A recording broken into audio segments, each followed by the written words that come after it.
I'd like to remind you to please go. This your girl, Empress Goddess. Welcome to Empress Goddess Presents. Y'all, I live in Southeast Georgia, which is on the coast of the Atlantic Ocean, just about an hour away from Jacksonville, Florida. And we have a hurricane out here that's hit landfall. We're under a tropical storm warning. So this is live right here. This is live Hurricane Iron Path Tractor, Florida, landfall in hours. Live now from Fox News. This is fair use under the Fair Use Act of 1976. It allows for fair use for news reporting. Let me get it up so I can make sure I tell you everything just right. This is something that we do.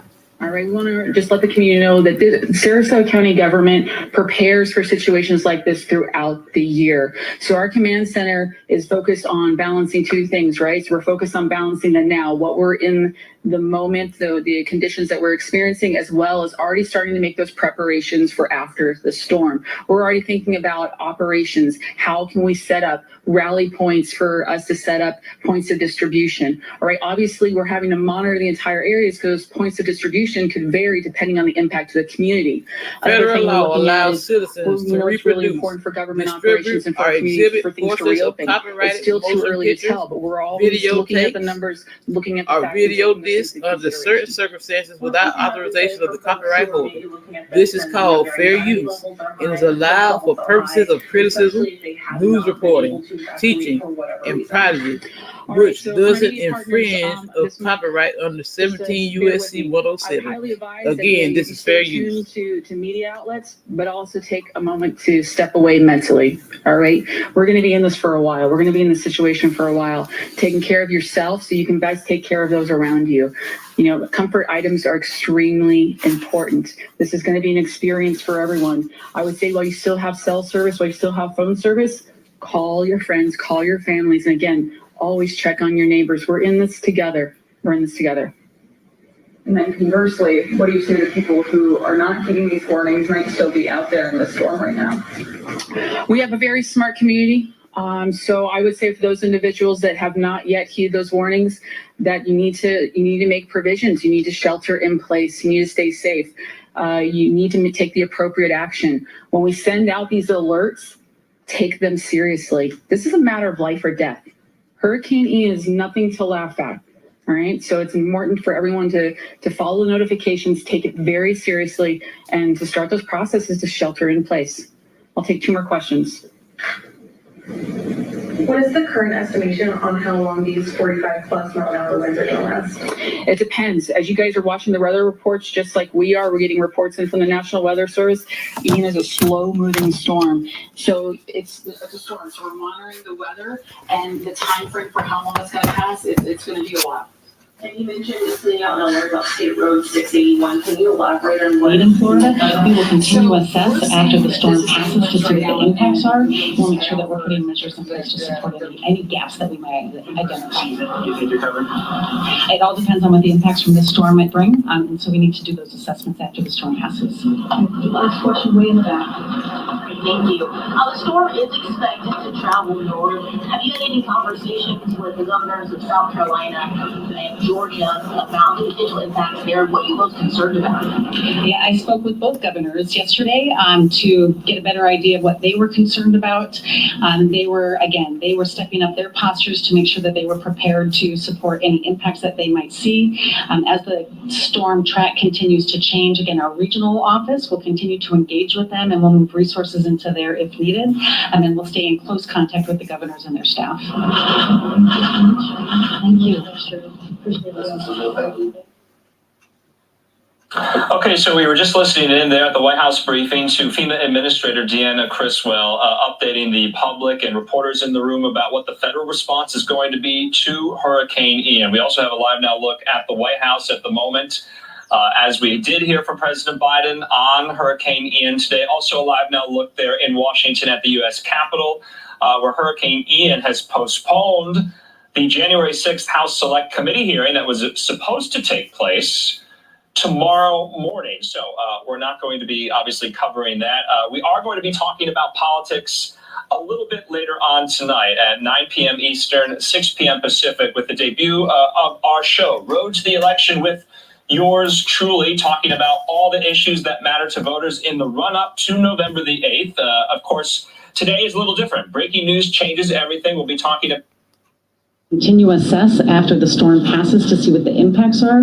We'll make sure that we're putting measures in place to support any gaps that we might identify. Season, do you think you're covered? It all depends on what the impacts from this storm might bring, and so we need to do those assessments after the storm passes. Last question, way in the back. Thank you. The storm is expected to travel north. Have you had any conversations with the governors of South Carolina and Georgia about the potential impacts there? What are you most concerned about? Yeah, I spoke with both governors yesterday to get a better idea of what they were concerned about. They were stepping up their postures to make sure that they were prepared to support any impacts that they might see. As the storm track continues to change, again, our regional office will continue to engage with them, and we'll move resources into there if needed. And we'll stay in close contact with the governors and their staff. Thank you. Okay, so we were just listening in there at the White House briefing to FEMA Administrator Deanna Criswell, updating the public and reporters in the room about what the federal response is going to be to Hurricane Ian. We also have a live now look at the White House at the moment, as we did hear from President Biden on Hurricane Ian today. Also a live now look there in Washington at the U.S. Capitol, where Hurricane Ian has postponed the January 6th House Select Committee hearing that was supposed to take place tomorrow morning. So we're not going to be obviously covering that. We are going to be talking about politics a little bit later on tonight at 9 p.m. Eastern, 6 p.m. Pacific, with the debut of our show, Road to the Election, with yours truly, talking about all the issues that matter to voters in the run-up to November the 8th. Of course, today is a little different. Breaking news changes everything. We'll be talking about some of these major Florida election contests and how Hurricane Ian might or might not be impacting them. In the meantime, let's go out back to our ex-rep. A little bit late on Friday. Now, these maximum winds are sustaining near 155 miles per hour with higher gusts. Ian is right now Category 4 hurricane.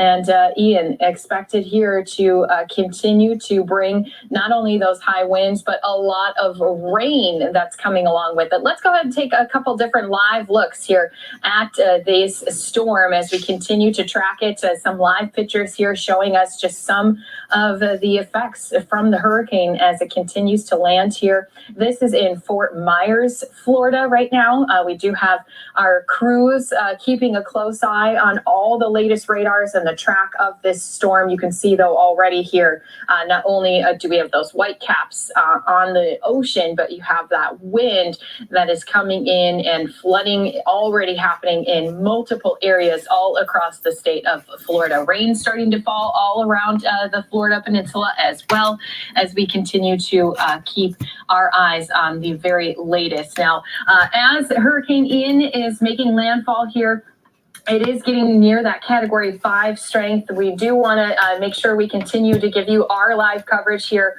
with our Fox teams who have been keeping us up to date on the very latest with its tracks. So thank you again to everyone who's been watching here with us. Christy Larson here at the desk with you, but we're going to jump into a lot of coverage with our two Fox teams, Fox 35 in Orlando, also Fox 13 in Tampa Bay, as they have their reporters out there keeping us in coverage of what they are seeing happen over the state. I do want to let everyone know they're, of course, also keeping their safety in mind. So if there's ever anything that seems dangerous, they're going to pull those reporters off the roads. They're going to pull them out of those locations that are getting to be a little too extreme.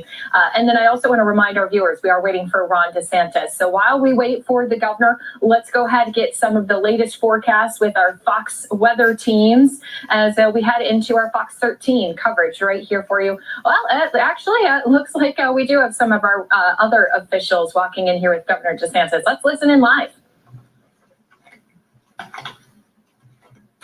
Well, this afternoon, Hurricane Ian is now making landfall in Southwest Florida with winds of 155 miles per hour, and that is just shy of a Category 5 hurricane. 155-mile-an-hour winds are incredibly dangerous. There will be debris in the air and flooding powerful enough to move cars around. So please do not be outside during this storm. If you're in those Southwest Florida counties, you need to be sheltering in place. Don't forget that Ian will produce hurricane strength winds and massive floodings, not just where it makes the initial landfall, but throughout the state of Florida. So Central and Northeast Florida will also feel impacts. Now, while most people in the evacuations did leave, there were some that chose to stay. I was speaking with the sheriff down in Charlotte County, and while most people did leave, they had some other people that just wanted to hunker down. And at the end of the day, that's a decision they made, knowing that they had the ability to evacuate and knowing what the stakes were. Nevertheless, life safety operations will commence as soon as it's safe, to be able to identify people who may be in harm's way and who are in need of assistance. And Kevin will say, I'll say a little bit about that, but Kevin will say more. We'll also hear from FWC about their efforts that they have staged and ready to go. You are still in Southwest Florida. Just please stay inside until the storm passes. It may appear to be calm at some point. You may just be in the eye of the storm. And the backside of that will get very, very nasty. The storm is expected to move across Central Florida and exit Daytona Beach sometime on Thursday. We've already seen around the state tornado warnings issued far from where the hurricane is entering in Southwest Florida, and those warnings will likely to continue until this finally leaves our state. So even if you're not in the direct path of the storm, you need to take all tornado warnings seriously, and you need to take appropriate precautions if that is happening in your area. The Florida Department of Transportation has just announced that Fort Drum, Canoe Creek, and Turkey Lake service plazas on Florida Turnpike are now closed. Obviously, they will try to get those open as soon as they can. We have 200,000 power outages reported throughout the state of Florida. But outside of Southwest Florida, crews are working to quickly restore power. Of course, 200,000 is a drop in the bucket for what's going to happen over the next 24 to 48 hours. There's going to be widespread power outages, particularly in Southwest Florida. We have over 100 portable cell towers ready to be deployed into the area once it is safe to enter. Once the storm is passed and it is safe to go outside, you still need to be cautious. Avoid down power lines, standing water. Stay clear of downed trees, and don't drive in standing water. And please, if you're going to use a generator for your home, do not allow that to be inside. The exhaust needs to be outdoors. Stay out of the way of emergency crews, out of flood waters, and away from all down power lines. Stay off the roads. There's no need to rush back. You're going to have a massive surge of people that are going to be going in to provide, of course, life safety assistance for those who may have stayed in some of the more hazardous areas. You're also going to have power workers going in. We were just in Lake City. I was thinking we had all these power workers, these line workers from all these different states. I saw them from Texas, Louisiana, all these different places staged. We have a massive, massive mobilization. Their job is to get in there and help to restore services. You're also going to have folks bringing in things like food and water. So there's no need to rush back in. There's going to be a lot going on in the immediate aftermath, and a lot of people's safety depends on that. If you're on the roads, you're putting yourself in danger and limiting the ability of emergency crews to restore power and clean debris. Now, we don't know how much debris is going to be, but there's going to be debris, and that's going to make it very difficult to navigate some of these roads. Y'all might hear a little noise. I need to plug up my laptop. But I'm going to let it play, for those of y'all who won't watch it, because I'm watching it too. Because just for people. This in 2019, we were projected to be hit by Hurricane Dorian, which was a Category 5 storm. Fortunately, at the last minute, it took a northward turn and missed the coast. But we did have a really massive mobilization. This mobilization's exceeded that. This is a really, really significant effort, county level, state level, federal support. It's really been impressive to see. Director Guthrie has asked for additional airlift, hoists, and high water vehicles from DOD in coordination with FEMA. The Secretary of Defense has approved Florida's request for dual status of our National Guard forces under Title 10 to provide additional forces, which we very much appreciate. We will also be submitting momentarily a major disaster declaration for all 67 counties, and will request that the federal government reimburse 100% of the upfront cost for the first 60 days to ensure that we can quickly recover and move forward into the response and recovery part. And if you think about this storm, we had storms that have been as strong as this hit Florida. Michael, Hurricane Andrew, Labor Day hurricane many decades ago. Yes. Have we had big storms that left a lot of water and flooding? We had Irma recently. This is really bringing both to the table. I mean, you're going to have massive amount of power hitting that coastline with really strong winds. That is going to do a lot of wind damage, but you also have the storm is so massive, and people are kind of comparing this to the track that Charlie took in 2004, because Charlie was like this, was expected to hit Tampa Bay. It turned and ended up hitting Southwest Florida.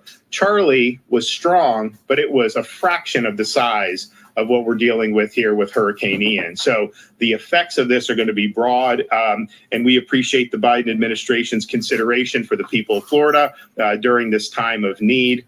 When I was in Lake City, you had massive numbers of linemen, but you have those staged all over the state. There's now over 42,000 linemen and other personnel ready to restore power in 30 different areas across the state. And those linemen and other associated personnel hail from, of course, many from Florida, but from 27 different states. Of course, our Department of Transportation does have 1,200 personnel on standby to perform cut and toss operations, understanding how important it is to get those roadways clear as soon as possible. Supplies will be brought in by plane, boat, and by high water vehicle. Airports in Southwest Florida do have teams behind, and they are going to work to clear those runways as soon as the storm has passed. We appreciate the Florida National Guard's really impressive mobilization of over 5,000 folks, as well as 2,000 additional guardsmen from other states. They have 9 Chinook helicopters ready to go, and additional 22 helicopters will be coming in after landfall that will be here within the next 24 hours. Kevin will talk a little bit more about this, but we have the 5 urban search and rescue teams. You'll hear from FWC about what they're doing, high water vehicles from Florida Highway Patrol, and of course our Coast Guard partners. There is going to be a massive effort as soon as it passes Southwest Florida to be able to get out, recon the area and identify areas where there may be a need of rescue services. And some of these counties obviously know where residents decided to hunker down in, so they're going to be looking there first. But this is going to be really important to be able to get, I think in Hurricane Michael, I mean, it took a few days to be able to get into Mexico Beach. We have the air assets to be able to recon and know where the response efforts need to go. And so in total, we have nearly 250 aircraft, more than 1,600 high water vehicles, and more than 300 boats of all drafts and sizes, including 250 already in the major impacted areas and nearly 50 that are staged and ready to come in as needed. These include smaller rescue-oriented boats, airboats, and larger boats that will be delivering supplies by water if need be. I want to thank the 26 states that have sent us support, including Tennessee, Virginia, Montana, New York, Colorado, Indiana, New Jersey, and Georgia. I just spoke with Kay Ivey from Alabama, and she's supporting sending some Black Hawk helicopters down to help. Governor Bill Lee in Tennessee fast-tracked a request that we had from Tennessee. We appreciate that. I was also just able to speak with John Bell Edwards from Louisiana. They've helped us, but he said, hey, we've got a lot of experience in hurricanes recently, so these guys are good. Ask us. We want to send more. And so we really appreciate that consideration. And if we need that, we certainly will do that. We also understand that people that are displaced are going to need assistance. So the Department of Economic Opportunity has already deployed funding and guidance through community action agencies to help Floridians in need of short-term support, like utilities, hotel bills, and transportation, if they have been displaced by this storm. Please continue to monitor local local reports, weather reports. Be very cautious about going out into hazardous conditions. And then once the storm passes your area, just make sure that you're very careful, because there's going to be a lot of things, a lot of hazards that are going to be down on the ground. I know there's a lot of people that have reached out. First of all, I want to say thanks. A lot of people have offered thoughts and prayers for the folks that are in the eye of this storm, and that means a lot to us. There's also people that want to be able to do their part, and so I've directed Volunteer Florida to activate the Florida Disaster Fund, where people can donate. It's much better to donate financially rather than sending items. We have everything we need in terms of the immediate response needs, but there will be thousands of Floridians who will need help rebuilding. And to contribute to the disaster fund, you can visit www.floridadisasterfund.org or text disaster to 20222. Again, that's text disaster to 20222. For those who want to come volunteer, we have an official volunteer portal at Volunteer Florida, and that's at www.volunteerflorida.org, www.volunteerflorida.org, and you can look to see the volunteer opportunities. This is going to be a rough patch here for the rest of today and into tomorrow. But we understand how significant this storm is. Yes, there'll be an immediate response. Yes, there'll be things that happen with recovery. Eventually, there won't be much media attention on this as the weeks and months go on. But we understand a storm of this magnitude is going to require an effort over an extended period of time. Those are good folks down in Southwest Florida. They've got really great, thriving communities. This is not anything anyone wants to deal with. It's not something we certainly ask for, but we're going to step up. We're going to be there for folks, and we're going to make sure that folks get back on their feet, and Southwest Florida comes back better than ever. Okay, Kevin Guthrie. Thank you, Governor. As the governor said, Hurricane Ian is approaching landfall as a Category 4 storm with winds of 155 miles per hour in Lee and Charlotte counties. At this time, the division has received nearly 1,000 resource requests from our impacted local partners, and 864 of those are either in process or completed. We are working as quickly as we can to address the needs of those impacted areas. This morning, I talked with each and every local emergency manager in the direct path of the storm. If you are sheltering in place in the path of the storm, we're asking you to now please visit floridadisaster.org/info and fill out our shelter in place survey. Again, that is floridadisaster.org/info to fill out our shelter in place survey. The shelter in place survey is designed to provide critical information to first responders about the demographics of your household so that they can aid your families as soon as possible. This is primarily for those who did not evacuate, so that we know where you're at. This is not a substitute for 911. If you have an immediate need and you need first responder assistance, you need to dial 911. Please understand that those 911 services may not be able to come to you right now. But again, if you need emergency services, dial 911. Even if it is calm outside, you may be in the eye of the storm. I encourage our individuals near Sanibel, near that Fort Myers area, as the eye wall starts to come on shore, if everything stops, the storm is not over. If you can hear us, if you can see us on your TV, you're most likely to have bright, sunshiny area here very soon.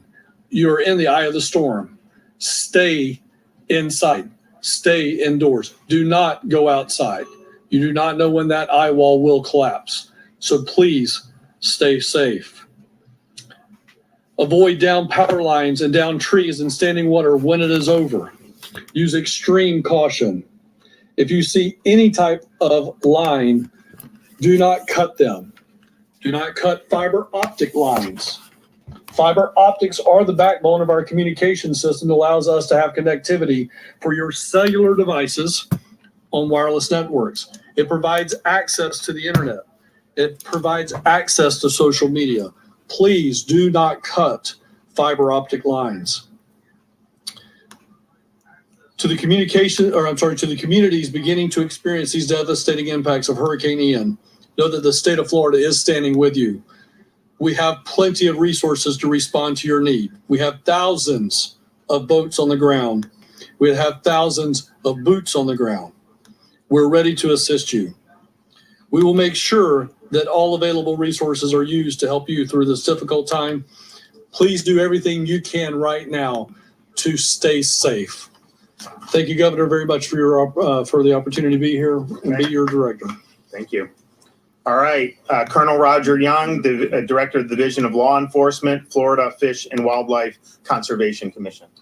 Thank you, Governor. Appreciate it. Thank you, Governor. Thank you, Director, for your leadership and support as always, but especially during these trying times. So on behalf of the FWC, I'm Colonel Roger Young, and know that the men and women of the FWC send our prayers and support to all those in the path of the storm at this time.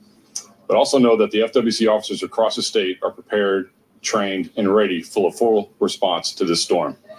We have 100 officers outside of the affected area ready to respond with high water vehicles and specialized equipment and vessels. We also have 250 vessels staged already inside the affected area that will be ready and utilized for response to this storm.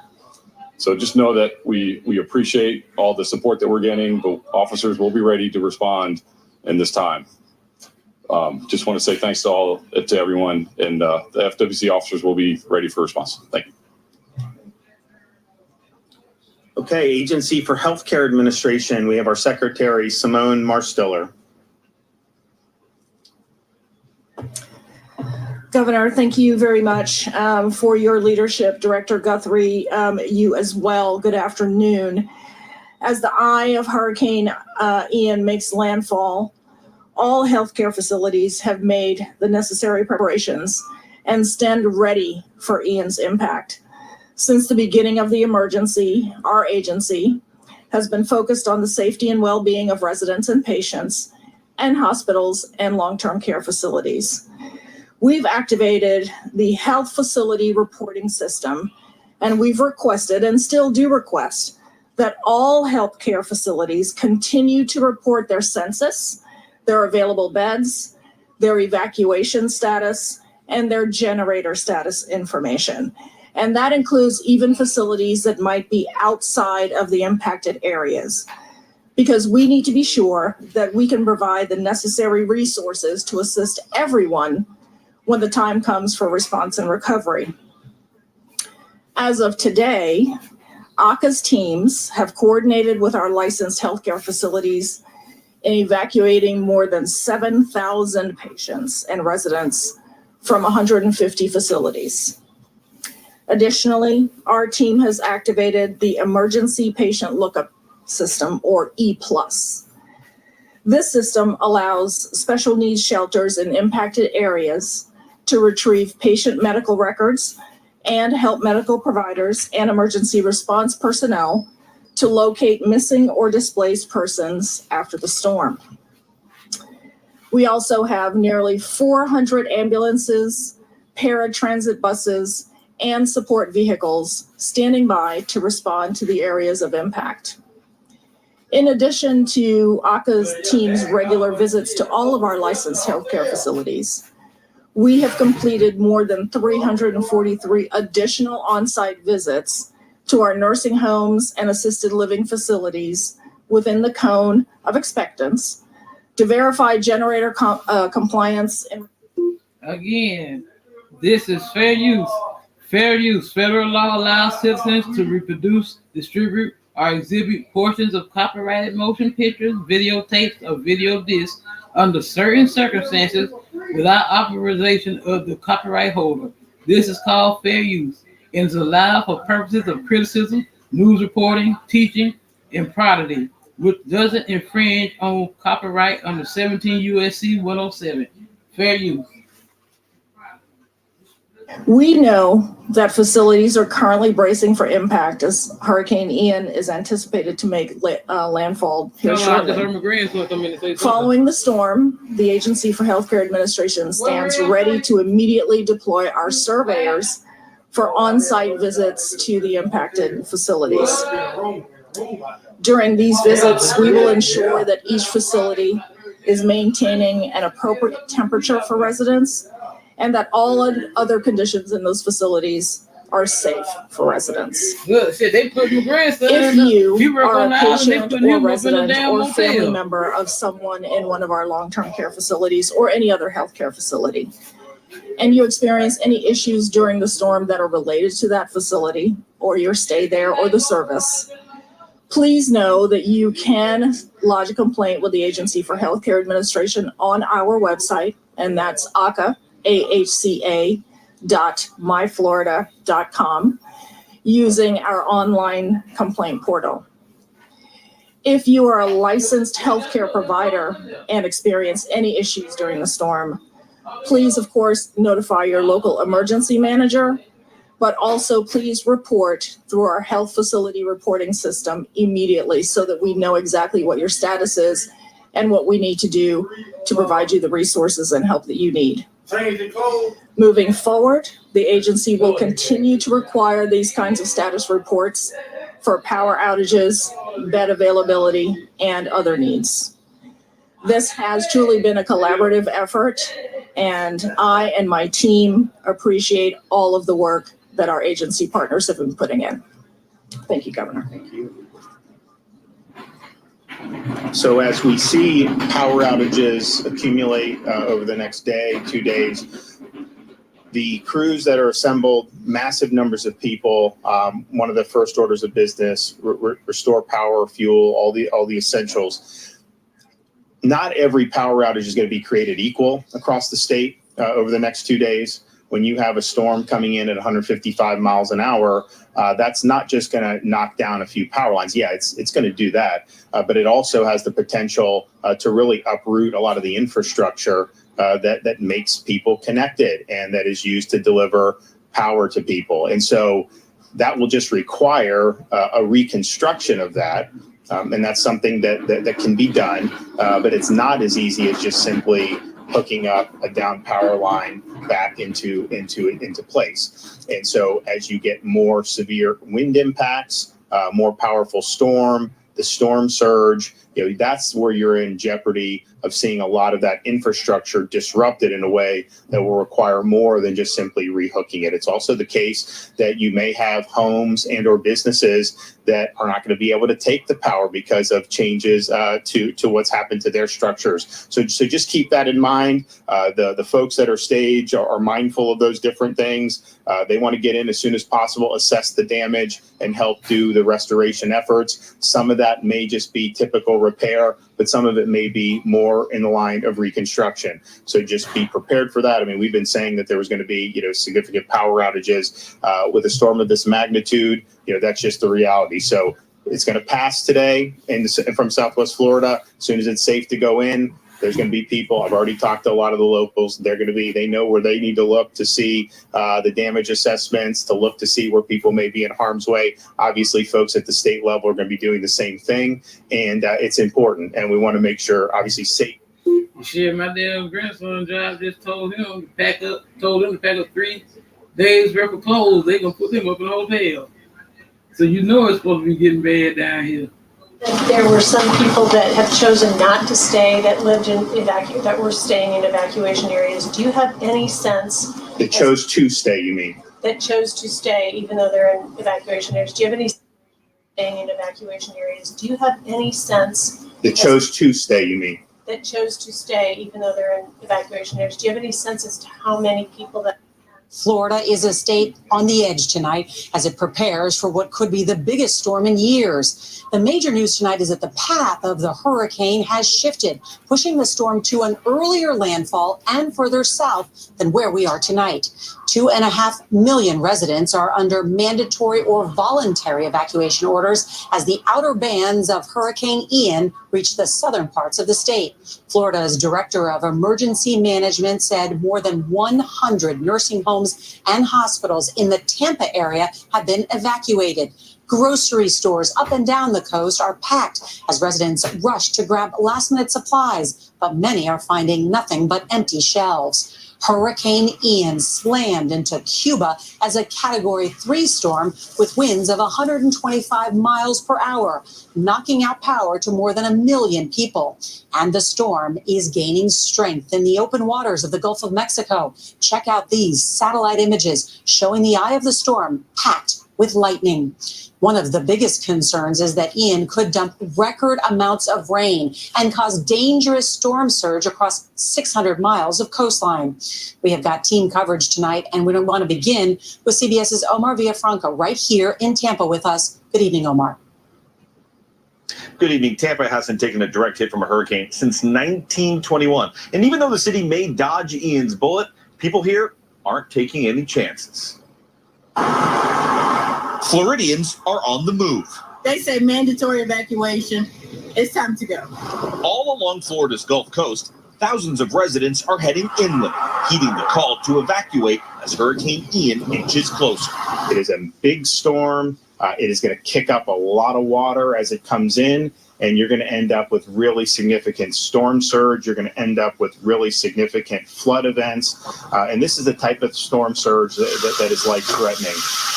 Ian is expected to make landfall in Florida in the next 36 hours after battering western Cuba with 125-mile-an-hour winds. The Florida Keys will feel the early edges of the storm this evening with high winds and heavy rain.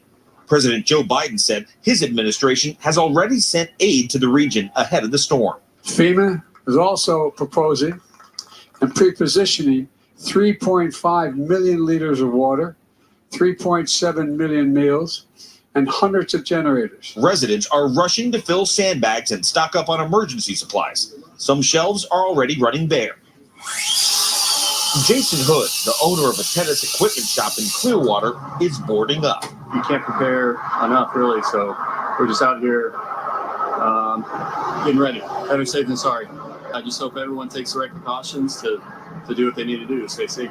It is also a scramble for Tampa area hospitals, which started airlifting patients out of the danger zone. None of us know what we're going to get as far as the hurricane's concerned. Ian's massive size was captured by the International Space Station. The approaching storm forced NASA to postpone the Artemis moon launch again.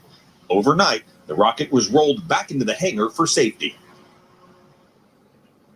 The Tampa airport is closed. The Fort Myers airport will close this evening. The Orlando airport, which rarely shuts down, will cease operations tomorrow. Even Disney World will shut down their parks Wednesday and Thursday because of the storm. Nora? State of emergency here in Florida. Omar Villafranca, thank you. From that, it was going to hit Taylor County. And so I think that some of the folks in Southwest Florida, because so much focus was on Tampa, then when it says, oh, actually, it may be coming here, I mean, I do think some heeded the warnings, but I think it's because the forecast can kind of be all over the map that sometimes people say, well, you said it was there, then you said it was there. I think in the future, the uncertainty, we tried to stress the uncertainty. When you have a model taking it to Louisiana and another model taking it to Sarasota, and then you just kind of meet, I mean, it's not probably the ideal situation. Now that we're close, once you're within, 72, certainly 48, I mean, those are very accurate forecasts. But before that, I mean, there's just so much uncertainty. But I think sometimes people think, well, you said it was going to be here, and then now you're saying it's going to be here. So we'll see how it goes. I know the folks in Lee County, once that forecast changed, I know they acted very quickly, as they should have. And I know that they provided people with an ample opportunity to be able to evacuate. I do think some heeded it, some did not and chose to hunker down. And hopefully, the people that made that choice, that it works out favorably for them. Issues are going to be specifically for the Tampa Bay area when it comes to rescue efforts from the state. What do you think the biggest issues? In the Tampa Bay area for rescue? Well, I mean, obviously, we have enough assets and we understand that this is a big impact, that the rescue efforts are not going to be limited to one municipality or one county. I mean, you're going to potentially have more. My hope is that you're not going to need massive rescue efforts the further away you are from the storm. I also have a huge amount of confidence in the folks in the Tampa Bay area. You look at the sheriff's departments, these are very first-rate operations. They have excellent ability to respond to that. Kevin will be here. Our folks will be here if needed. But our sense is that the further away from the storm, probably the local responders are going to be able to handle that. Here in Southwest Florida, you're going to have all those local responders out, but then you're also going to have all this support, Coast Guard, FWC, you're going to have National Guard. I mean, this is a really, really concerted effort, and that's just the reality when you have such a significant impacted spot. So hopefully they don't need us to fleet resources up. We will do it if there is really significant. But you look at the guys they got up there, Hillsborough, Pinellas, Pasco, Manatee. I mean, those are really, really professional operations. Did you want Shimon, you said? Okay. Follow-up question. You mentioned that there were 150 facilities with evacuated patients, and 15 of them are hospitals. How many nursing homes patients were involved in? And there's always the issue of transfer trauma in transfer an evacuation. How many? What are you doing to kind of anticipate that trauma on those individuals? Well, to answer your how many question first, nursing homes that have been evacuated, at least, again, most recent information I have, 40, ALFs 91. The number of nursing home residents, 3,508. Number of ALF residents, 3,012. And that's the most recent information I have as of probably 10 o'clock or so this morning. Thank y'all for hanging out Remembering that the facilities are self-reporting into our health facility reporting system. Now, to answer your other question, the Agency for Healthcare Administration has many partners involved in the effort to move patients when they need to be moved. Not only do the facility staff have a role to play, but all of the associations that I mentioned earlier, right? So the Hospital Association, Healthcare Association, Leading Age, all of those individuals are directly, they directly work with their member facilities, so nursing homes and ALFs. So it's a coordinated effort to make sure that the individuals can be placed in the right location for them, keeping in mind their health needs. Our health facility reporting system is also used to find where there are vacancies in other facilities.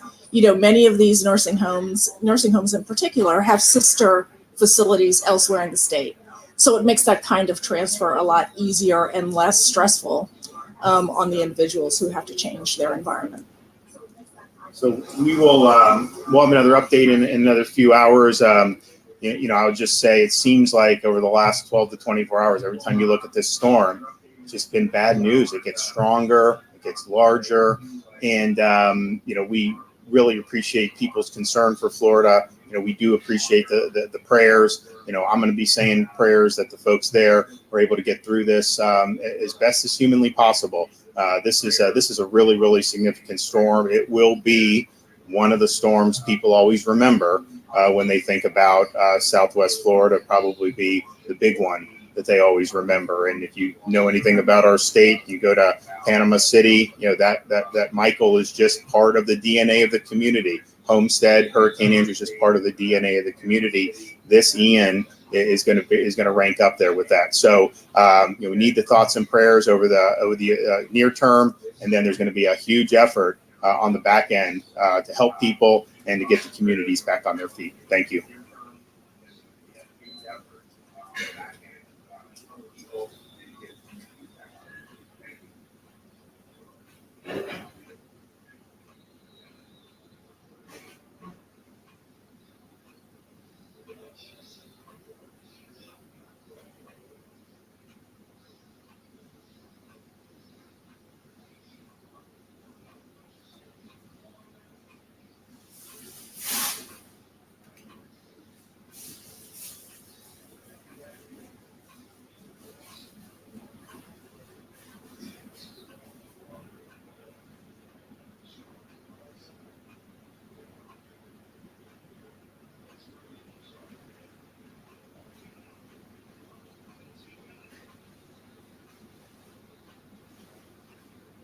Morning is the surge over with, but the rush of water is probably a little bit less. But Yeah, in terms of the amount of water that you're getting over the ground, it's really something that 16 feet is almost to the second story of a house. There's no points on these islands that have a natural elevation of 16 feet. Oh, God. So you'll have bays meeting gulfs, and you'll have new inlets cut. You'll have all these kinds of things.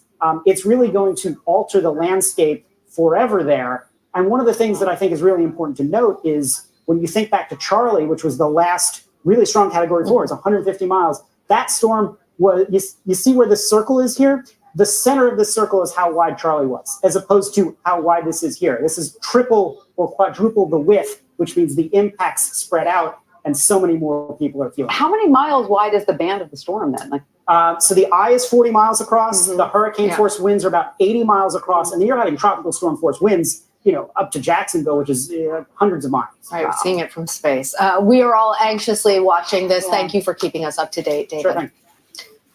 Joining us now for more on this is the chairman of the Pinellas County Commission, Charlie Justice. Charlie, welcome. You're there in St. Petersburg, Florida, just hours before Hurricane Ian is set to make landfall. Tell us, what's the situation on the ground there?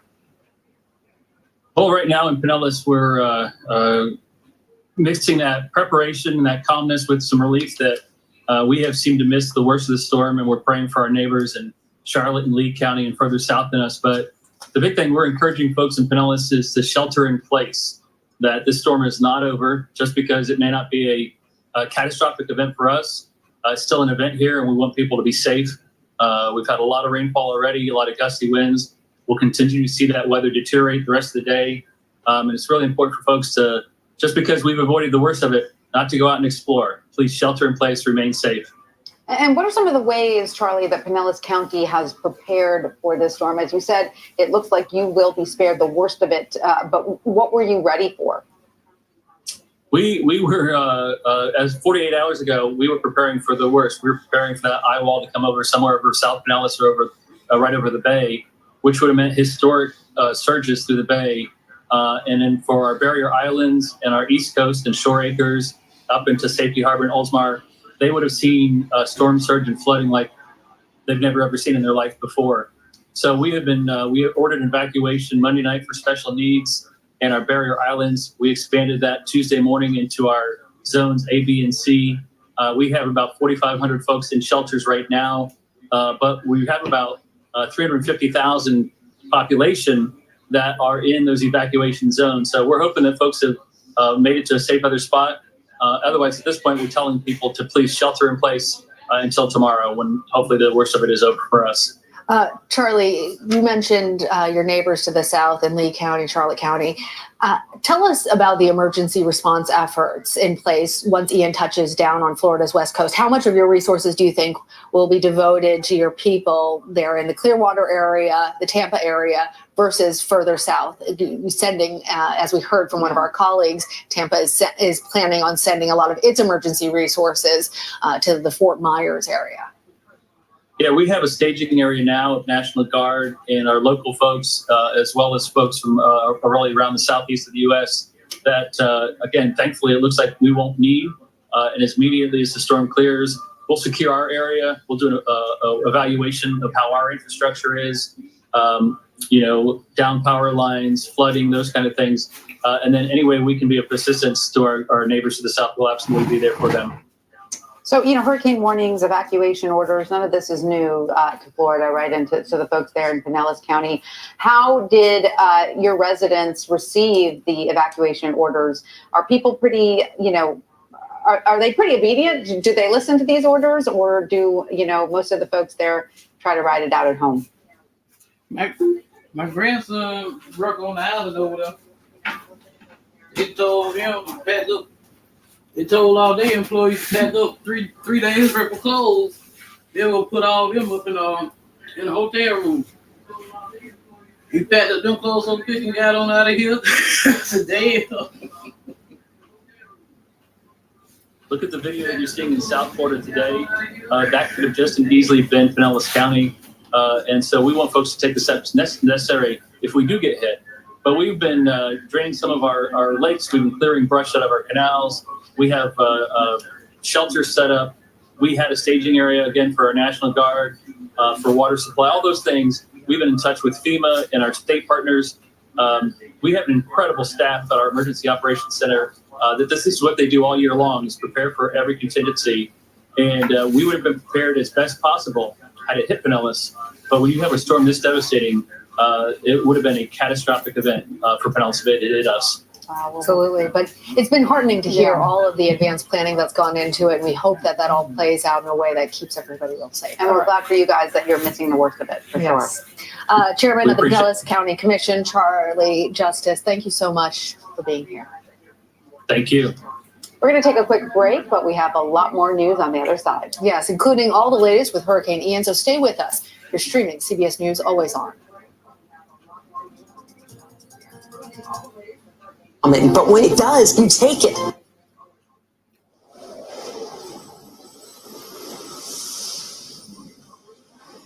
Good morning, I'm Joe Fryer. And I'm Zinklea Samoa in for Savannah Sellers. Right now on Morning News Now, we're tracking Hurricane Ian, upgraded this morning to an extremely strong Category 4 storm with more than 150-mile-an-hour winds expected to make landfall in southwestern Florida today.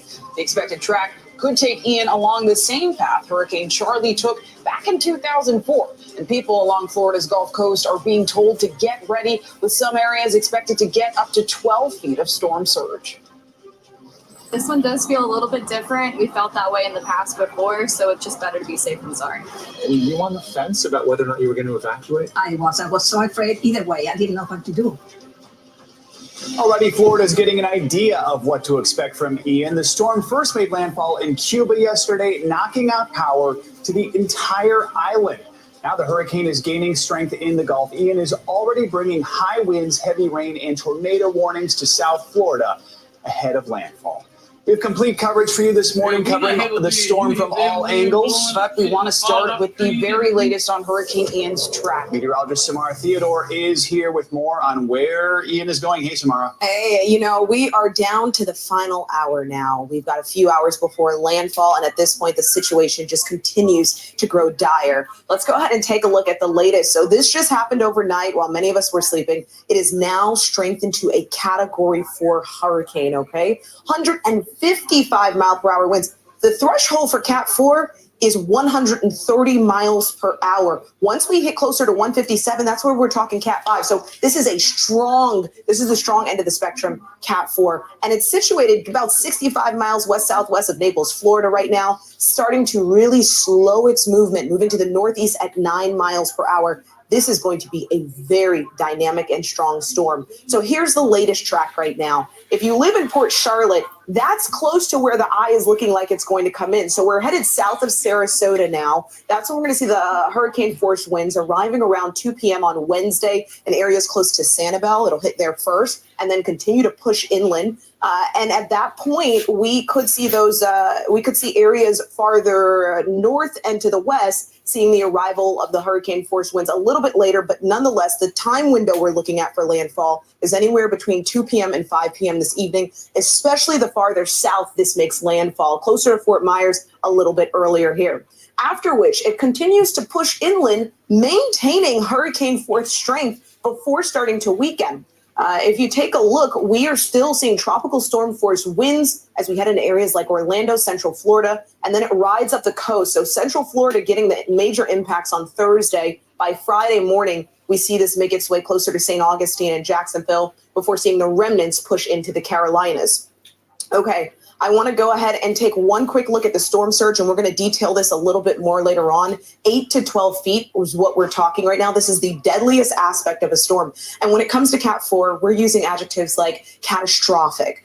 We're talking devastating, nearly $1 billion damage. So this is a very serious situation. And we're going to talk more about that storm surge a little later in the show. Yeah, stay with us. We're going to check back with you in just a few minutes. Samara, thank you so much. We want to get right to NBC News correspondent Chris Pallone. He is in Tampa, Florida right now. Chris, good morning to you. So we know Hurricane Ian strengthened overnight. It's nearing Category 5 with 150-mile-an-hour winds. Its outer bands are already hitting South Florida. What are you seeing where you are in Tampa, and what are you hearing south of where you are? Yeah, Joe, over the last several hours, we've seen bands of rain come through. About 10 minutes ago, it really wasn't raining. Now it's starting to pick up again as those outer bands continue to swing through this area as Ian approaches the coastline. The wind has started to pick up. We're seeing some significant gusts over the past 20 minutes or so here as well. As for Tampa itself, over the past couple of days, it looked like this area was going to take a direct hit, something it hasn't done in more than a century. Now I think some people here are breathing a little bit of a sigh of relief that it is going to the south. Obviously, terrible news with the strengthening of the storm for places south of here like Sarasota, Fort Myers, and whatnot. But there was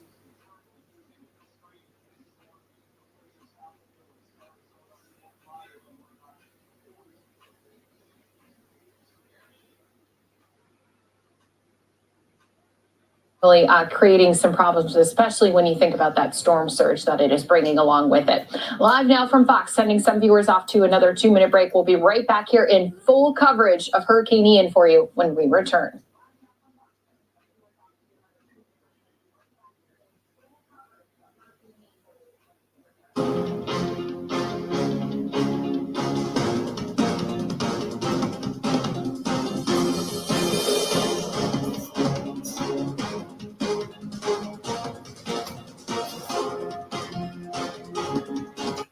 Cleaned up, and now to more devastation. Also in Pembroke Pines, Sky 10 over this scene earlier today, where you can see the trees down, damage to some of the roofs out there. We turn now to Local 10 News reporter Trent Kelly for this. Yeah, he talked with residents now picking up those pieces. Trent, what are they saying?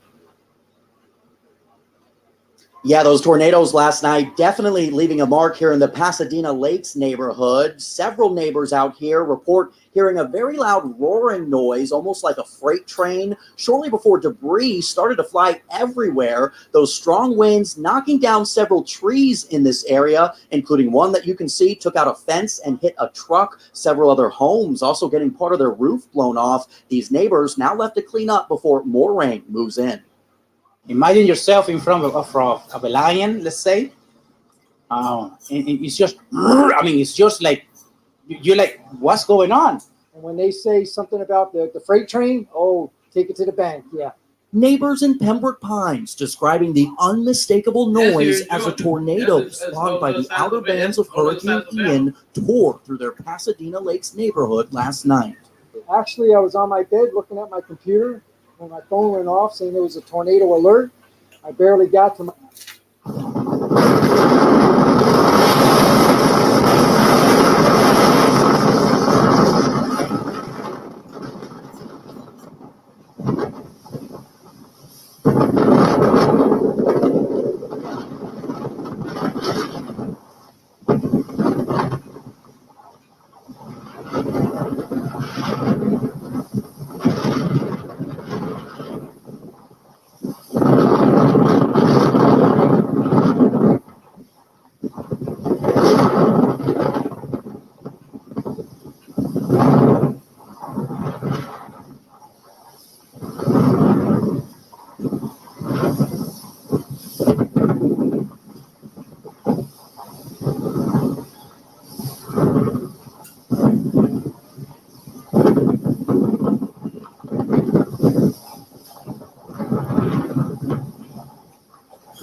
Apple Podcasts.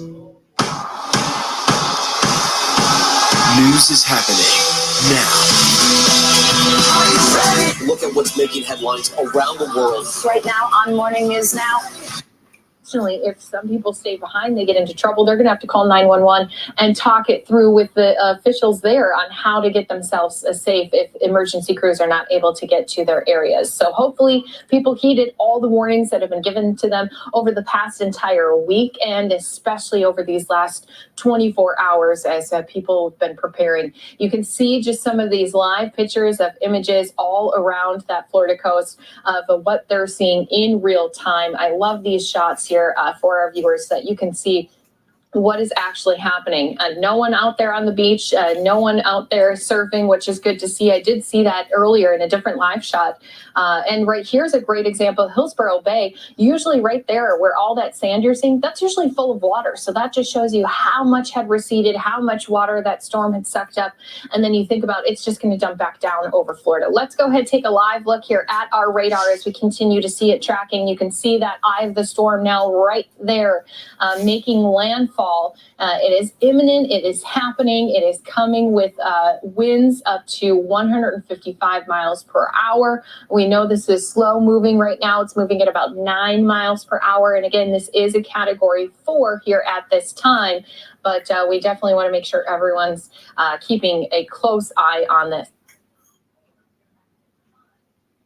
All right, so as we continue to keep track of this, I do want to let our viewers know we're going to hop into some coverage here with our Fox 35 team. They do have some of our very own reporters out in the field. As I mentioned before, they're going to try to keep everyone as safe as possible. But let's go ahead, jump into our Fox 35 team as they're just talking with someone who's out there facing the brunt of this storm. If you call 911, if you don't take it seriously and you're out and about somewhere and you have to call 911, emergency crews likely aren't going to go out until at least tomorrow, maybe on Friday, because they can't drive in these conditions either, down power lines, down trees, so they can't get to you. That's why it's so important to be in your spots now, or at least in the next hour or so. Right. Yeah. Follow along with us and on Twitter so that you're able to see when Orange County, Seminole County, these counties do that. We already know that over on the coast, Manatee County has already said they're not going to come get you. Charlotte County has said that. But in our interior counties, you're still good. So just follow along. Keep it very close eye on what we're telling you. And of course, what if you have Twitter, pull that up because it is helpful because you get that instantaneous communication. And I know you see these images so many times on TV, but let's flash back for the people who've lived here for a while. Amy, you were here in 2004. I was here in 2004. Charlie went through here almost the exact same path, but it got through so quick. But yet we had the power outages. We were out for, what, a couple weeks. And there's going to be some damage here. The wind is going to start getting extremely intense, even more intense than we're experiencing right now. This is just the beginning. I mean, this is just really the beginning. And it's been like this off and on since about probably 1 o'clock this afternoon.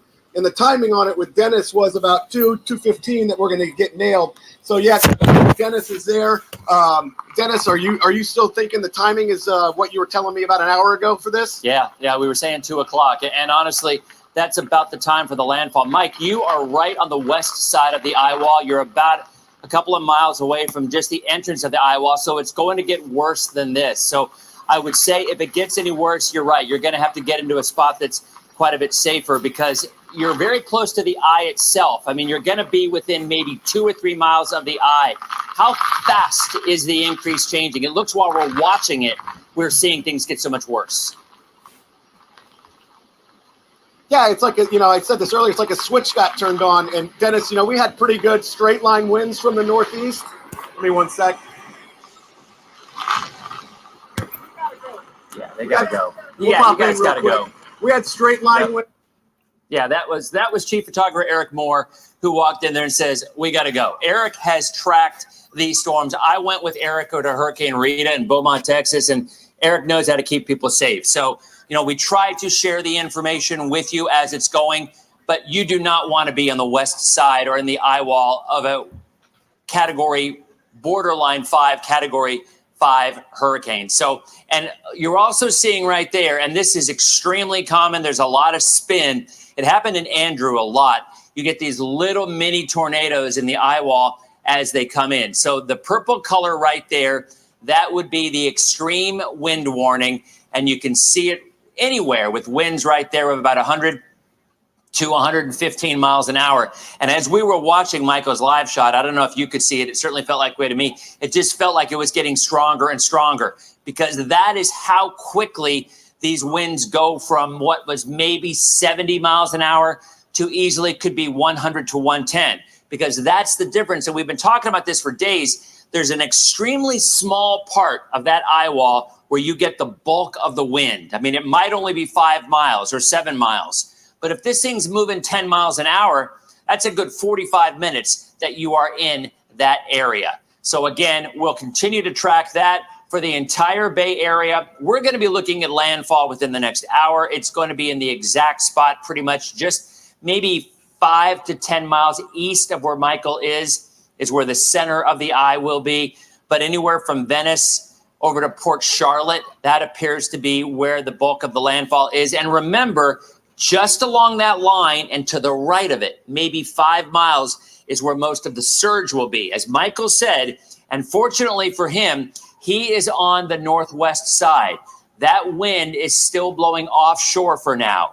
So even though he's a couple of miles inland anyway, but in the Venice area, for the time being, it is an offshore wind. But as this is moving off to the north-northeast, we continue to see the storm moving north, and shortly thereafter, the winds will come around out of the opposite direction. The winds will go onshore, and that's when the surge will move in. Again, let's go back to me, guys. We keep having these little power flicks here. We are. Okay, so there you go. So as you can see, we go to the north. If you live in Sarasota County, now is absolutely the time to hunker down and not leave. Manatee County, it's going to be a little bit longer, but from northern Charlotte into Sarasota County, we will continue to have this serious wind situation with about 80 to 100 mile an hour winds and gusts even higher than that. Now let's go over to Adam Walzer. Adam is in Bradenton right now, where it's not nearly as active as it is down in Venice, but still, I would expect the winds to start picking up shortly. Adam? That's right, Dennis. We are seeing some pretty heavy gusts that can almost knock you over. They kind of come every now and then. Some tree branches have been blowing around. We're right here at the bay. You can see it. It looks like the Gulf of Mexico right now with all these waves coming in. And as the seawall is protecting a lot of these boats, we are seeing the levels start to rise. We're starting to see some of the different canopies coming apart, and these boats are rocking quite a bit. The mast going up and down. Some of them have been tied down with 6 or 8, 12 lines to try to keep them here safe in port. They've got a lot of loose lines there to, as the water comes in and as the movement comes to try to protect them. Right now, the bridge behind me between Palmetto and Bradenton here, we've seen traffic continuing to drive across that. I don't know who in their right mind would actually do that, but we have seen 3 or 4 cars in the last hour or so that we've been out here. But you can see that things have definitely taken a turn from where they were about an hour ago when it wasn't blowing nearly as hard and when the rain wasn't coming down nearly as hard as it is now. So I think things are starting to get really bad right here in Bradenton, Dennis. And that's an interesting picture right there, because we have an offshore wind in Bradenton. In other words, the wind is blowing out. But remember, the wind can curve in little places. It can go down nooks. It can go into crannies. And sometimes that can actually create the wind in a little small scale that can still cause water buildup. But overall, Bradenton and Sarasota, the wind is blowing out to the west. We are getting wind reports. Captiva last report was 126 mile an hour wind gust. With Punta Gorda, 105 mile an hour wind gust. So in Venice, the last wind gust we had was 80 miles an hour. That was the official report. But again, that's where the official station is. That doesn't mean where Michael is, it is that high, or it could even be higher. You can see 101 mile an hour gust as well along the eye wall. I believe Michael is in a place of safety right now. There you go. That looks far more tranquil and more safe. Michael, so what just happened?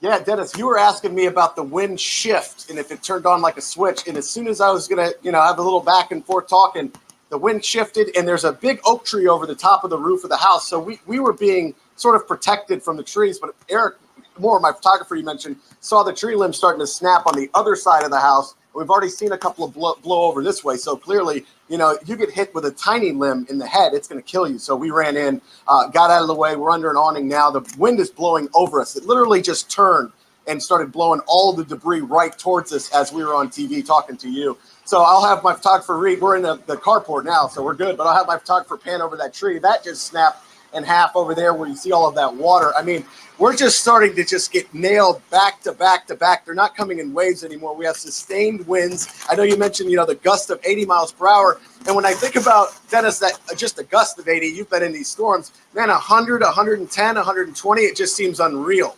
It just absolutely seems unreal. It's like a movie set out here where someone is just hanging up in the rafters, just dumping sheets of rain and with fans on. It just doesn't stop. So, yeah, Michael. Yeah, that's where we were. And I think I can hear you, Dan. 30. We've got the bands of tropical moisture and the heavy rain rolling up. I'm going to stop the animation and show you this. This is going to be located east of Yeehaw Junction in extreme southwest Brevard County. The cell in question is moving toward the northwest at a pretty good clip. These are associated with, of course, tropical bands, so they're really moving. This is going north-northwest at 33 miles per hour. Now, this is going to be in a pretty rural area, again, just the southwest extreme corner of Brevard County, northeast of Yeehaw Junction. But radar is indicating right now that we've got a pretty defined rotation. It's going to be right here. Whenever you see the reds and the greens touching, that lets you know that indeed we've got a radar indicated tornado. And this is just the beginning. We're going to see a lot more of this over the next several hours. We've got the dynamics of this approaching hurricane now working into central Florida. So what's been kind of a rainy, misty morning with a couple of wind gusts is now starting to become severe. And we're going to start to see the more severe impacts arriving. So this is right now, right along Rollins Blue Cypress. This is a Hurricane Ian update from the First Coast's most accurate forecast certified by Weather Rate. Hello, I'm First Coast News meteorologist Tim Deegan here with meteorologist Michaela Lacero. Some of you may remember Michaela. She left about 9 months ago. If you haven't, great to have you back. Glad to be here. Michaela knows the local area, knows the weather, can speak 2 languages. So that's yeah, and we're excited to tell you a little bit more about Hurricane Ian. So Tim's going to take it away, show you a little bit of the track. I'll come in just a few minutes and tell you a little bit more about what we're expecting for the next couple of days. So take it away, Tim. All right, here we go. So, and you can see it's still 272 miles from home. Okay, so what you're seeing outside really not showing us or telling us much about what's coming our way. That's why we're here for you. So unfortunately, Southwest Florida is still likely to get that landfall sometime this afternoon, and then it's expected to cut right across the state a little quicker, a little faster, and secondly, keeping us on the weaker side of the system. We don't use weaker too loosely there, but at least as we take a look at what that means, that would stay to the south toward the I-4 corridor and then off the Cape, and then could actually reemerge. Looks like it will reemerge in the Atlantic Ocean with the possibility of it becoming a hurricane once again after it weakens. So by the time it moves our way, not the Category 4 we're seeing in Southwest Florida, but more tropical storm force conditions. Nothing's changed with that. Just a little quicker. 24 hours a day until this event is stabilized. As with any emerging situation, we will be prepared to make immediate decisions that could affect the health, welfare, and life safety to our community. Due to the dynamic forecast of Hurricane Ian at 8 a.m. this morning, the evacuation for Zone A Alpha and Zone D Delta were implemented. This time frame allows for persons living in those zones to evacuate. We still have significant storm surge and rain in the forecast for Nassau County. I want to speak on shelters for just a moment. As of noon today, we opened 2 shelters in Nassau County, a special needs shelter at Hilliard High School, 1 Flashes Avenue, Hilliard, Florida, and a general population and animal shelter at Callahan Middle School at 450-121 Old Dixie Highway, and that is in Callahan, Florida. We do have sandbag operations going at this time. We plan to continue those sandbag operations till 7 p.m. tonight. The sheriff gets most of the questions about road and bridge closure, so I'm going to let, he's going to speak to that in just a moment. And I want to get a strong emphasis to our community on storm surge. It has been preached in South Florida. If you look at the maps, we have concern for storm surge. I don't want anyone in our community to get into a lull that this thing is pushing offshore. That is not changing our storm surge forecast. Please keep to our warnings. At this point, I'll go ahead and pass it on to Sheriff Leeper. Good afternoon. I'm going to talk about some safety issues that our citizens need to be aware of. Of course, everybody asked about the bridge. Bridges going on to Amelia Island. Certainly, we could shut them down periodically if winds are sustained 39 miles per hour or above. And we will reopen if those winds subside. So unless we get hurricane force winds of 75 miles per hour or more, which we don't expect, we will shut the bridge down totally, and it'll have to be inspected afterwards. But as long as the winds don't get that bad, we'll be shutting down periodically. Of course, timing is everything. Nothing is exact. The storm's been a little more difficult to predict. So use common sense, be prepared, and just have your resources available should anything happen. We're working together, law enforcement, fire rescue, all staffs with Nassau County, Fernandina Beach, Callahan, and Hilliard are out working together to monitor conditions in order to keep you and your family as safe as possible. It's all hands on deck with our agencies. They will be out all night for several days, making sure that our community is safe. As always, stay in contact with up-to-date information from the Emergency Operations Center, particularly at onenassau.com. And right now, Nassau County beaches will be closed effective 8 a.m. in the morning. Of course, we have deputies and officers monitoring those conditions, and they could close earlier than that. And then they will be reopened when it's safe to do so. We're going to get several inches of rain, so our roads are going to be hazardous. We're going to have water.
I don't know what happened to the sound, y'all.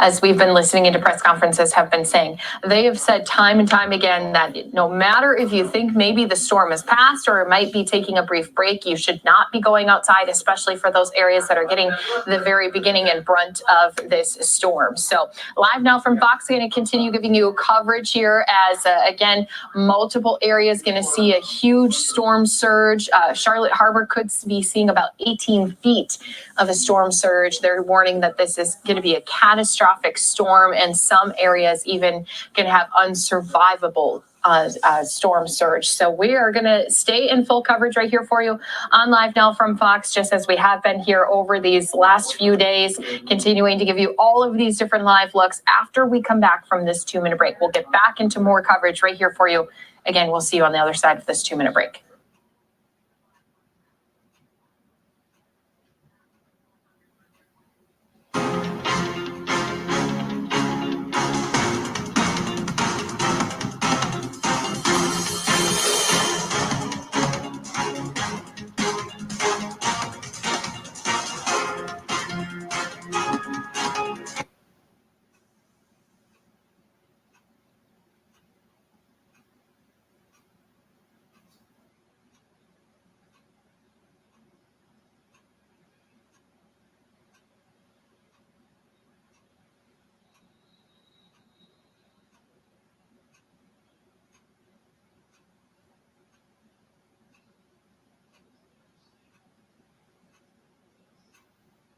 Liaisons in here, we can only guesstimate on those numbers, and I wouldn't want to mislead anyone. Do you all anticipate erosion on the beach? I know Amelia Island had a lot of reconstruction with the think the south of north end of the beach. Do you all, are you monitoring that? Are you concerned about that? Yes, and the sheriff has deputies that are going to be on the beach monitoring that. And we do expect that with this type of storm surge, that is well within the forecast. Any other questions? Thank you guys for coming down. Thank you.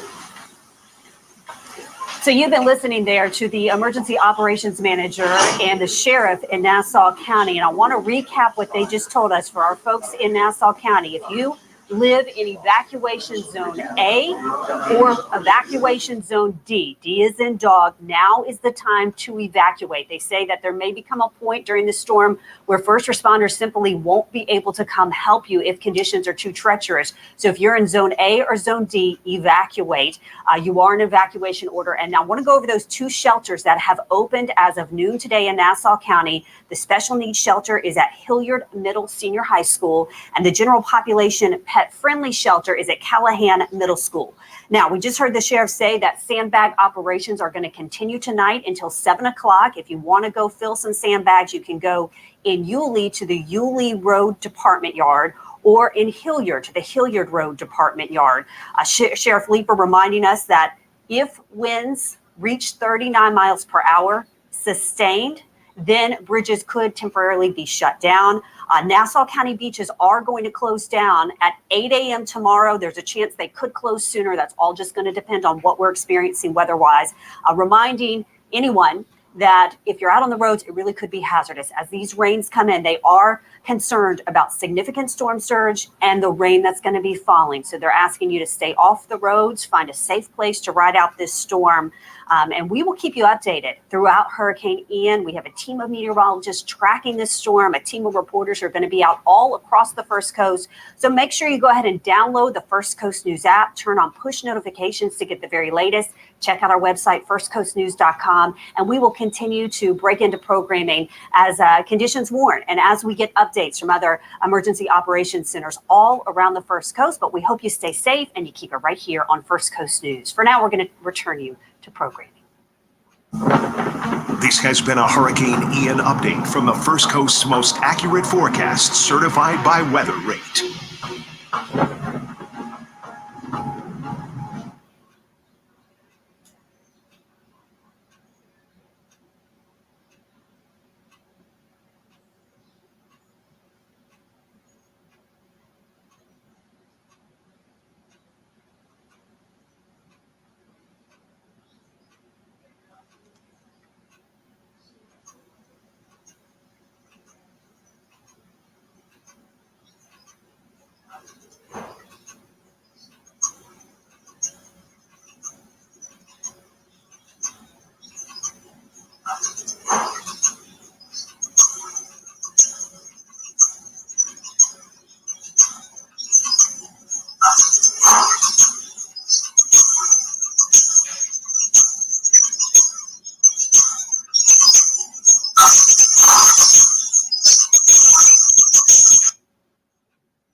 Right now, tracking Ian, the hurricane rapidly strengthening right near Category 5 strength as it approaches the west coast of Florida. It could make landfall within the hour. And here's a live picture. We are looking at Port Charlotte right there. That area bracing for Ian. It could bring some life-threatening storm surge. I mean, we are talking up to 12 to 18 feet, I understand, in some areas. Meanwhile, cleanup is underway here in South Florida after several tornadoes touched down because of the hurricane. damaging homes, knocking down trees, and even damaging planes at North Perry Airport. And we have complete coverage of Hurricane Ian. We're going to start with Weather Authority meteorologists Julie Durda and Luke Doris. That's right. Good afternoon, ladies and gentlemen. Well, on this Wednesday, we are talking another hurricane just missing South Florida. For the problem is, then you wait for the backside to come through. And when the backside goes through, the winds go the other way. So when the hurricane approaches, it's going from the south and the southeast. And then you go in the eye, and you're excited about the fact that you're in the eye, blue sky, light winds, birds are chirping, you're looking around at the damage, you're okay, but you have to get out of the eye. And then you get back into this, and the wind's going the other way. That would probably be the onset as well, I would imagine, Paul, for some storm surge issues in Captiva and Pine Island, because up until this point, wind for the most part has been kind of on offshore with that easterly flow, and then all of a sudden it's clear and quiet, as you said, and then backside of the storm, 100, 120, 130 mile an hour winds are straight onshore, and all of a sudden the water's coming up. It is drastic changes when you go through the middle of that eye wall and things kind of flip around and do a 180. And we go back a couple of days ago when the storm was still in the northwestern Caribbean Sea, heading for Cuba. And I'll be honest, the forecast was hard. We had some models that were still going up to Pensacola, and we had other models that were going east, and they were kind of flip-flopping back and forth. And up to a couple of days ago, it was expected, or it looked like this was going to be right off Pinellas County and sliding northeast into Pasco County. We know it's how bad it is here, but imagine translating this eye just north of Tampa Bay. But imagine translating this eye just north of Tampa Bay or on Pinellas County. You're talking about a big problem here locally. Mm-hmm. Someone else is getting it. So it's not good. It's not a good situation at all. And the Media Bay area was lucky we escaped this, but unfortunately we're thinking about our friends that are getting impacted right now, because it is not a pretty situation, especially in some of this eye wall right here. Again, the worst weather in a hurricane is usually contained right in that eye wall, going out 20, 30 miles. Once you kind of escape the eye wall, the winds decrease pretty quickly. You just we always said, you want to avoid the core of the hurricane. If we could find a way with this storm to keep this core just offshore, it would have been okay, but we just couldn't. That trough was strong enough, and it kind of deflected and turned the storm northeast. And that slight northeast track, when storms parallel our coast, slight little jog is enough to make landfall. Yeah, I think folks need to prepare themselves for some of the video that we're going to see come out down in Southwest Florida, where this storm surge is coming in. You think back to Hurricane Michael. Remember the area at Mexico Beach that was mentioned a lot in Gulf County up in the Panhandle? Up until we saw the video, I don't think it was really hitting home of what that storm was capable of with the storm surge. You put 12 to 16 feet of water on land in some of these spots, if not even higher than that. There's always the peak being missed by the observations. It's always higher than what the observations kind of record. That is a landscape changing, life altering storm surge. It truly is. So it's going to be heartbreaking, I think, to see some of the video come out of places like Cape Coral and Fort Myers the next. And the thing that's important to remember about our West Coast is really about the slope of the continental shelf. As you move west of us, the water stays fairly shallow for a long time. And what does that allow? That allows the water to build up. When we talk about approaching hurricanes on the East Coast, they get storm surge flooding, but you go offshore on the East Coast and the depth of the water really gets deep fast. It's just two completely different topography, geography off our coast, and there's off the East Coast. So that's why storm surge really along the entire Gulf Coast is a huge problem, because of the shape of the ocean floor and the depth of it. As the hurricane comes, it kind of brings with it a wall of water, and then you have the wind pushing it up. So it kind of builds and it slopes up slowly. And that is why the water really begins to increase, and it just gets pushed to the point it has nowhere to go, and it tries to move inland, and it's blocked by land. It all piles up, and that's our storm surge problem here along the Gulf Coast. It's really a function of how shallow the water is as you move even hundreds of miles just off our west coast. Waiting for confirmation of landfall. Also, it is going to be interesting. Just watch on social media. We'll show it to you what we can, but we will see pictures, I'm sure, of people that are in the eye right now. And do we have a satellite? Todd, can we show a satellite? Do we have? Yeah, give me 1 second. You want to keep chatting. See if you can pop up the. Can we grab a true color satellite of the Zoom Florida one? Yep. Just want to see how we know how clear it is as far as radar goes. There's not raining here. Just want to see if it really coincides. I want to see if the eye is cloud filled, or I just want to see if the eye is clear. We'll be able to tell if we can kind of see the ground from space. That means that anyone here can look up and see blue sky and probably see the sun shining. I'll just wait till Tyler does that. Yep, coming up right now. So try the zoomed in one. We have that. So it looks like I'm just going to look at it on a monitor. That's it approaching the coast. And yeah, I mean, it looks like it's probably partly cloudy in the eye. I see some hints. You can kind of see the Gulf underneath there. You know what is also interesting about this? If you have any friends that are up in Tallahassee or back here up towards Mobile and New Orleans, even up by Atlanta, the chatter up there is like the weather is so nice. Very low humidity, lots of sunshine. You talk about a study in contrast. You have beautiful, probably the nicest. Think about this for a second, folks.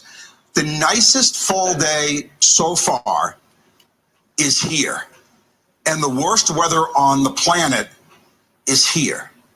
Think about that for a second.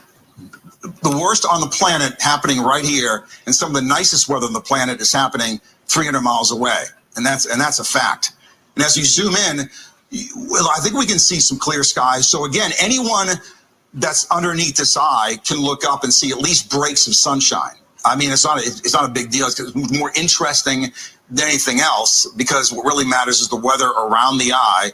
But as that eye moves inland, and if you're in that eye, and that could even be Arcadia, and that could be anywhere south of us, you will probably see some blue sky for a time this afternoon, and tonight you'll see stars in that eye. I'll tell you, as far as the satellite appearance goes, I mean, what you look for as far as a strong hurricane goes, and we've shown you hurricanes that are undergoing shear and they're not a perfect circle. This hurricane is almost a perfect circle. Another example or reason why it is so strong. Take a look at the lightning back here. This is all lightning data, and here's the clear skies. There it is right here, moving